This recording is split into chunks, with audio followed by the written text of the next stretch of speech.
இந்த கருப்பு பணத்தை மீட்டு விட்டால் இந்தியாவினுடைய பொருளாதாரம் உயரும், ஒவ்வொரு தனிப்பட்ட இந்தியனுடைய தனிப்பட்ட வருமான விஷயங்கள் எல்லாம் உயரும் அப்படின்னு சொல்றது ஒரு மித் அப்படின்னு ஒரு தரப்புல சொல்லப்படுது. இது யதார்த்தத்தில் எந்த அளவுக்கு சாத்தியம்? இல்லைங்க, இப்போ நான் யூபி அரசாங்கத்தை இருக்கும் பொழுது 2010 சிபிஐ டைரக்டர் ஏபி சிங் சொன்னார் $500 பில்லியன் இருக்குன்னார். மேபி அதாவது இது வேணா குவாண்டம் வேணா மாறலாம். இவர் $500 பில்லியன் சொன்னாரே, யூபி அரசாங்கம் சொல்லிச்சேங்கலாம். இல்ல அவ்வளவு இல்ல. இன்னைக்கு கூட ஒரு பத்திரிகையில பார்த்தேன், இது ஒண்ணுமே கிடையாது, இது ஒரே ஒரு அக்கௌண்ட், HSBC அக்கௌண்ட் மாத்திரம் தான் இன்னைக்கு கொடுத்திருக்காங்க. பல நாடுகள்ல இருக்கலாம், எப்படி அது எவ்வளவு இருக்குன்னு நமக்கு தெரியாது. அதெல்லாம் மீட்கப்படும் பொழுது இந்தியாவுடைய உள்கட்டமைப்பு வசதிகளை பெருக்கலாம், அதன் மூலமா பல வேலை வாய்ப்புகள் பெருகலாம், அதன் மூலமா எத்தனையோ பேருக்கு டைரக்ட் இன்டைரக்ட் இது கிடைக்கலாம். இதெல்லாம் சாத்தியம் இருக்கு. ஆனா இது சீரியஸா இந்த அரசாங்கம் செய்து கொண்டிருக்கிறது என்பதாங்க. இன்னொரு விஷயம் சொல்றேன். இப்போ இந்த பிரான்ஸ் ஜெர்மனி கிட்ட இருந்து அவங்களுக்கு எப்படியோ ஸ்டோலன் இதுதான் அது அந்த இப்ப சுவிட்சர்லாந்து போகும்போது அவங்க என்ன சொல்லிட்டாங்க, நீ திருடி வாங்கி அந்த பட்டியல திருட்டு பட்டியல் நீ வாங்கி வச்சிருக்கிற, அதை மட்டும் நான் ரிப்போர்ட் கொடுக்க முடியுமான்னு சொன்ன சுவிட்சர்லாந்து இந்த அரசாங்கம் நெகோசியேட் பண்ணாங்க. இங்க இருந்து சக்திகாந்த் தாஸ் ரெவென்யூ செக்ரட்டரி அங்க போன ஒரு டீம் போனாங்க. போயிட்டு பேசி இப்ப என்ன சொல்றாங்க, சரி கொண்டாங்க பட்டியல் கொண்டாங்க, நான் செக் பண்ணிட்டு சொல்றேன். சுவிட்சர்லாந்து அரசாங்கம் இப்ப அக்ரிமெண்ட் போட்டிருக்காங்க. இந்த மாதிரி நடவடிக்கைகள் இந்த அரசாங்கம் செய்திருக்கிறது. எஸ்ஐடி சீஃப் ஏற்கனவே சொல்லியிருக்கிறார், இந்த அரசாங்கம் சீரியஸா இருக்கு, இது மூடி மறைக்கின்ற வேலைகளை செய்வதாக நான் நினைக்கவே இல்லை. இந்த பட்டியல் உச்சநீதிமன்றம் நேற்று எங்களுக்கு கொடுத்த பட்டியல் ஏற்கனவே எனக்கு வந்துருச்சு. சோ உச்சநீதிமன்றம் இதை பார்க்க வேண்டும். நீங்க இன்னைக்கு ஆர்டர் போடுறீங்க கொடுங்கன்னு. இந்த பட்டியல் 2 மாசத்துக்கு முன்னாடி எஸ்ஐடி கொடுத்தாச்சு. நீங்க இன்னைக்கு சொல்ற அத்தனை விஷயங்களுமே இந்த அரசாங்கம் ஆட்சி பொறுப்பில் வந்த உடனே செய்ய ஆரம்பிச்சாச்சு. அதனால இந்த பாரதிய ஜனதா கட்சி மக்களுக்கு என்ன வாக்குறுதிகளோ நிறைவேற்றி கொண்டுதான் இருக்கிறோம். உச்சநீதிமன்றம் எஸ்ஐடி விவகாரங்களை தாண்டி நான் கேட்ட அந்த மித், இது போன்ற விஷயங்களால் பொருளாதாரம் உயரும் அப்படின்னு சொல்றதை நீங்க எந்த கோணத்துல பாக்குறீங்க? இவங்க இந்த நாட்டின் மொத்த உள்நாட்டு உற்பத்தியில 3/4 அமௌண்ட் இந்த பிளாக் மணி, பட்ஜெட்டே போட வேண்டாம், இந்த பணம் வந்தாவே போதும், பாலாறும் தேனாரும் ஓடும், நிறைய பேசந்தான் இன்னைக்கு அனுபவிச்சுட்டு இருக்காங்க, அனுபவிக்க போறாங்க. ஏன்னா நடைமுறையில சாத்தியம் இல்லாத, அதாவது இது நாடு ஒரு நாடு சம்பந்தப்பட்ட பல நாடுகளோடு பல ஒப்பந்தங்கள் இருக்கு. அதுல ரைட் டு பிரைவசி எல்லாம் இருக்கு, பல விஷயங்கள் இருக்கு. அவர்கள் சில ஒப்பந்தம் போட்டிருக்காங்க, அதன் அடிப்படையில் அவர்கள் தகவல் தர மறுக்கிறார்கள்.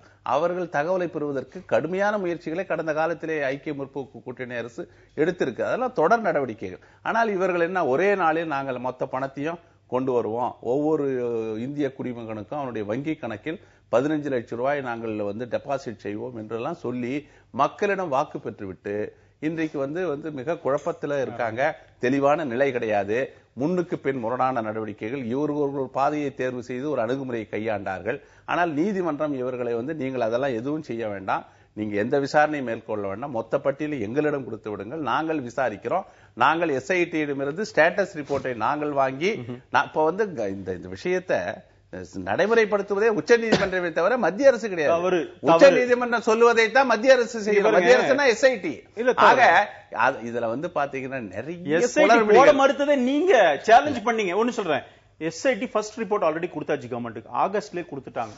ஷா அவர்கள் தலைமையிலான எஸ்ஐடி ஆல்ரெடி ஆகஸ்ட்ல கொடுத்துட்டாங்க. இப்ப உச்சநீதிமன்றம் இதையெல்லாம் கன்சிடரே பண்ணலங்கிறதா என்னுடைய குற்றச்சாட்டு. இப்போ ஒரு ரிப்போர்ட்டே கொடுத்திருக்கு, பிலிமினரி ரிப்போர்ட், ஃபர்ஸ்ட் ரிப்போர்ட் கொடுத்தாச்சுங்கிறது உச்சநீதிமன்றம் தெரியாதா?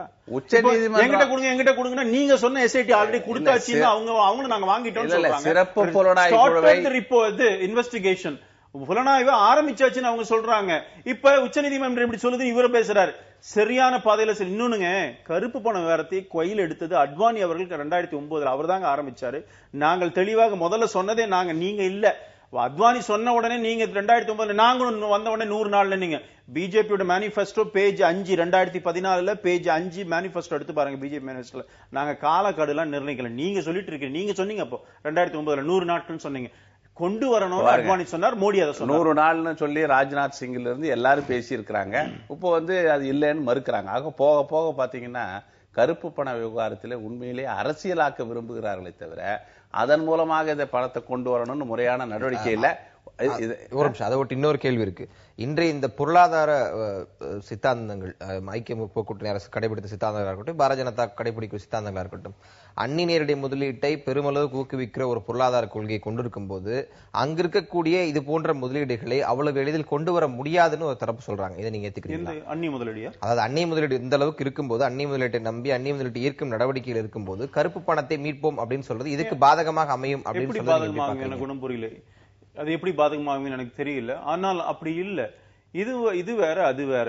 இந்தியாவில் மேக் இன் இந்தியான்னு சொல்லும் பொழுது இப்போ பல நாடுகள் இந்தியாவில் தொழில் தொடங்க விருப்பப்படுகிறார்கள். அவர்களுக்கு வாங்க, அதுக்கு ஃபெசிலிட்டேட் பல நாடுகள்லாம் வரப்போறது பல தொழிலதிபர்கள் தானே, பல இண்டிவிஜுவல்ஸ் தானே வரப்போறாங்க. அவர்களும் இந்த பட்டியல் இடம்பெற மாட்டார்கள் அப்படின்னு என்ன நினைச்சீங்க? இங்க பாருங்க, இன்னும் சொல்றேன், இந்தியாவிலேயே நாம யாரோ பெரிய ஆளு நினைக்கிற ஆள் கூட இருக்கலாம், இல்லைன்னு சொல்ல முடியாது. எதுவா இருந்தாலும் என்ன, பட்டியலில் இருக்கிற யாருமே அது கருப்பு பணம் அவர்கள் வைத்திருக்கிறார்கள் என்று சொன்னால் தண்டிக்கப்பட வேண்டியவர்கள். அதுல யாருமே நான் சொல்றேன், அவரா நேத்து கூட ஒரு பத்திரிகையில இவர் வந்து டொனேஷன் கொடுத்தாரு, பிஜேபி கொடுத்தாரு, காங்கிரஸ் கொடுத்தாருலாம் ஒரு பத்திரிகை அந்த லிஸ்ட்ல சொன்னவங்கள இருக்கட்டும். இப்ப அன்னைக்கு நமக்கு தெரியாது, இன்றைக்கு இரண்டு கட்சிகள், அது காங்கிரஸா இருந்தா பிஜேபி இருந்தா எந்த கட்சியுமே அதை வாங்காம இருக்கிறது நல்லது, அப்படிதான் யோசிக்கமே தவிர அவர் கருப்பு பணம் வச்சுக்கிறது இப்பதானே கவர்மெண்ட் சொல்றோம், இப்ப அரசாங்கம் சொல்லுறது, இனிமேல் எப்படி இருக்கணும்னு பார்க்கணுமே தவிர எங்களை பொறுத்த வரைக்கும், பாரதிய ஜனதா கட்சியை பொறுத்த வரைக்கும் யார் அது குற்றவாளி என்று நிரூபிக்கப்பட்டாலும் கூட தண்டிக்கப்பட்டாக வேண்டும், அவ்வளவுதான். அதனால நீங்க எஃப்டிஏ கேட்டீங்களா, அதனால இதை தொடக்கூடாது அப்படிலாம் ஒண்ணும் கிடையாது. இது டாக்ஸ் எவேஷன் இல்ல. சிறப்பு புலனாய்வு குழுவை நாங்க தான் அமைச்சோம்னு சொல்றாங்க. அந்த உரிமையே இவர்களுக்கு கிடையாது. ஏன்னா உச்ச நீதிமன்றம் ஆணையின் பேரில் மே 1ஆம் தேதி, அப்பெல்லாம் ஆட்சி அமைக்கல இவங்க, மே 1ஆம் தேதி அந்த ஆணை பிறப்பிக்கப்பட்டு ஆட்சிக்கு வந்த முதல் நடவடிக்கையாக அவர்கள் அமைக்கிறார்கள். நான் இல்லை என்று சொல்லவில்லை. ஆனால் உச்ச நீதிமன்ற ஆணையின் பேரில் தான் அந்த குழு அமைக்கப்பட்டதே தவிர இவர்களாக முன் வந்து அமைக்கல. ஆக அந்த உரிமை இவர்களுக்கு கிடையாது.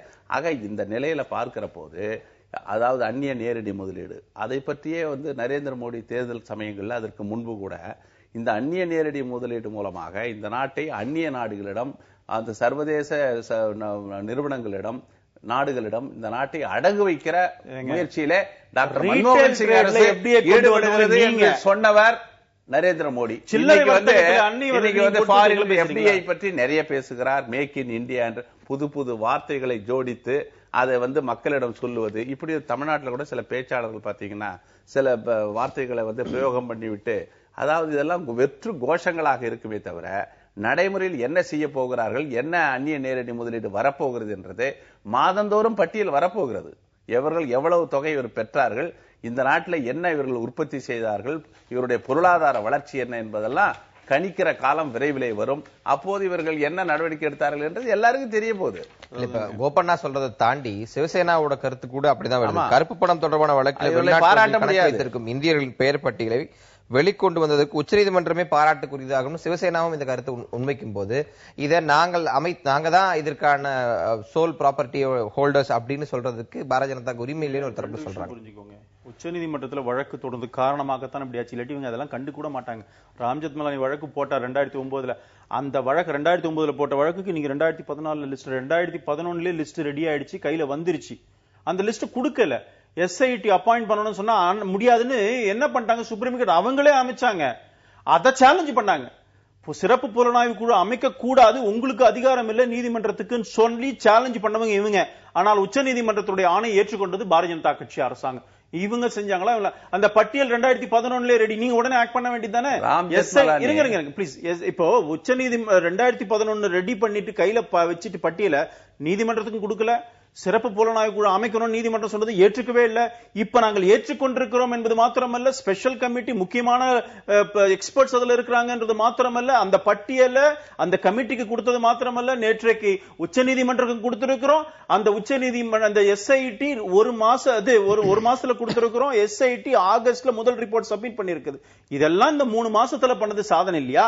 கடந்த 2009 இருந்து 2013 வரைக்கும் அது மேலேயே உட்கார்ந்து இருந்தீங்களே நீங்க. ஒரு நடவடிக்கை எடுக்கலாம உச்சநீதிமன்றம் எந்த ஆர்டர் போட்டாலும் சேலஞ்ச் பண்ணீங்க. அதனால தானே உங்களை கண்டிச்சது 2011 ஜனவரியில ஜூன்ல. நீங்க எங்களை சொல்ல வேண்டாம். 2011 நாங்கள் பெற்ற பட்டியலை தான் இப்போது நீங்க வெளியிடுறீங்க. பட்டியல் இல்ல, நீங்க வெளியிடுவதற்கு தான் இந்த பிரச்சனைகள் எல்லாம் இருப்பது என்று நாங்கள் நீங்களே வெளியிட உச்ச நீதிமன்றம் வெளியிட்டீங்க. எஸ்ஐடி நீங்க பண்ணல, உச்ச நீதிமன்றம் சொன்னதுனால. இரண்டாவது, இப்ப பட்டியலை நீங்கள் நீதிமன்றத்தில் கொடுத்தது கூட உச்ச நீதிமன்ற ஆணையின் பேரில் தான் நீங்க கொடுத்தீங்களே தவிர நீங்கள் கொடுக்க முடியாது, கொடுப்பதற்கு ரைட் பிரைவசி இருக்கு, டபுள் டாக்ஸேஷன் அவாய்டன்ஸ் அக்ரிமெண்ட் இருக்கு, அப்படி என்று ஏற்கனவே வெளியிட வேண்டும் என்று 2011 ஆர்டரை மாடிபிகேஷன் செய்ய வேண்டும் என்று உச்ச நீதிமன்றத்தில் அபிடவிட் போட்டது யார்? பாஜக அரசு தான். உச்ச நீதிமன்றத்துக்கு கொடுக்க மாட்டேன்னு சொல்லி ஆல்ரெடி கொடுத்தாச்சு எஸ்ஐடிலங்கிற நாங்க வேலையே ஆரம்பிச்சிட்டோம். உச்ச நீதிமன்றம் பார்த்து எங்கிட்ட கொடுத்து திருப்பி அவங்க கிட்ட போய் கொடுக்குறாங்க. அதை அவரே சொல்லிட்டார்ல, நான் ஏற்கனவே எங்கிட்ட வச்சிருக்கேன், இதுக்கு வேலையை நடந்து ஃபர்ஸ்ட் ரிப்போர்ட்டை சப்மிட் பண்ணிட்டாங்க.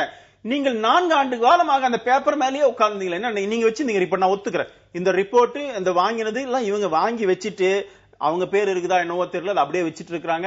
வேணும்ட்டு லீக் பண்ணாங்க, மீதி கண்ட்ரி எல்லாம் கோச்சிக்கிட்டான், நீனே லீக் பண்ற, அப்பெல்லாம் நாங்க தரமாட்டோம். இவங்களுக்கு அதான் வேணும். எந்த நாடும் அந்த பட்டியல கொடுத்துட கூடாது, கொடுத்துட்டா இவங்க எல்லாம் மாட்டிப்பாங்க. எங்களுக்கு என்ன பயம் இருக்கு? உங்க கட்சிக்காரங்க இருக்காங்க, யாருக்கு தெரியும் சொல்றது? வேணும்னே மீறும்போது பட்டியல் கிடைக்காது. இல்ல யாராக இருந்தாலும் நாங்க சொல்லிட்டோம், நீங்க செலக்டிவ் அப்ரோச் பண்ணி காங்கிரஸை அச்சுறுத்தி அரசியல் ஆதாயம் தேட முயற்சியில அருண்ஜேட்லி ஈடுபடக்கூடாது. பட்டியலை வெளியிடுங்கள், யாராக இருந்தால். காங்கிரஸ் கட்சி செய்யாததுக்கு நாங்கள் என்ன நிலை எடுத்தோமோ அதே நிலையை தான் நிலை எடுத்திருந்தாலும் பட்டியலை தாக்கல் செய்த அந்த ஒரு அடுத்த கட்ட டெவலப்மெண்ட்டுக்கு பட்டியலை நாங்கள் பெற்றோம். பட்டியலை நாங்க அதுக்குரிய அடுத்த கட்ட நடவடிக்கை என்பது இன்வெஸ்டிகேஷன். பிஜேபி 2 மாசத்துல செய்ய முடியும், உங்களால 4 வருஷம் என்ன பண்ணீங்க? எங்க கிட்ட இருந்த பட்டியல் எடுத்து நீங்க நீதிமன்றத்தில் நீங்க செய்யல, நீங்களா செஞ்சீங்க. நீங்க என்ன சொன்னீங்க? பட்டியலை நாங்கள் வழங்க முடியாது, வழங்கினால் இந்த பிரச்சனை இருக்கும் அப்படி என்று ஐக்கிய முற்போக்கு கூட்டணி என்ன நிலை எடுத்ததோ அதே நிலையை தான் நீங்க எடுத்தீங்க. நான் சொன்னதுக்கு சொல்ல மாட்டேங்கிறார். பட்டியலை நீதிமன்றத்துக்கு இல்ல எஸ்ஐடியே கொடுத்துட்டோம்னு சொன்னா அதை பத்தி பேசவே மாட்டேங்க. எஸ்ஐடி நீங்க செய்யவே இல்ல. எஸ்ஐடியே நீங்க அமைச்சதுங்க, நீங்க அமைக்கல, நீங்க சேலஞ்ச் பண்ணீங்க. நாங்க சேலஞ்ச் பண்ணல, ஏத்துக்கிட்டோம். நமக்கு இதுக்கு மேல போதுமான. நான் என்ன சொல்றேன், நீங்க தயவு செய்து சொல்றேன், கருப்பு பணத்தை கொண்டு வருவதில் அக்கறையோடு செயல்படுங்கள், அரசியல் ஆக்காதீர்கள். அரசியல் ஆக்கினால் பிரச்சனை உங்களை பாதிக்கும், உங்களை விழுங்கிவிடும். சுருக்கமா உங்களோட பதில. என்னை பொறுத்த வரைக்கும் பிஜேபி அரசாங்கம் மக்களுக்கு என்ன வாக்குறுதி கொடுத்தோமோ அதை சரியான டைரக்ஷன், ரொம்ப துரிதமான நடவடிக்கைகளை கொடுத்த வாக்குறுதிப்படி எடுத்திருக்கிறோம். கொடுத்த வாக்குறுதிப்படி தியாகச்சம்மல், எனக்கு, ராகவனுக்கு, இங்க இருக்கிற அனைவருக்கும் ஒவ்வொரு வங்கி கணக்கிலையும் 15 லட்சம் ரூபாய் கொடுப்பதற்கு பாஜக அரசு முயற்சி செய்யணும். ரொம்ப பாசிட்டிவான ஒரு விஷயத்தை சொல்லியிருக்கீங்க. அது யதார்த்தத்தில் எப்படி வருதுன்னு பார்க்கலாம். நிகழ்ச்சியில் கலந்து கொண்டு கருத்தில் நன்றி. மீண்டும் ஒரு புது புது அர்த்தங்கள் நிகழ்ச்சியில் சந்திக்கலாம்.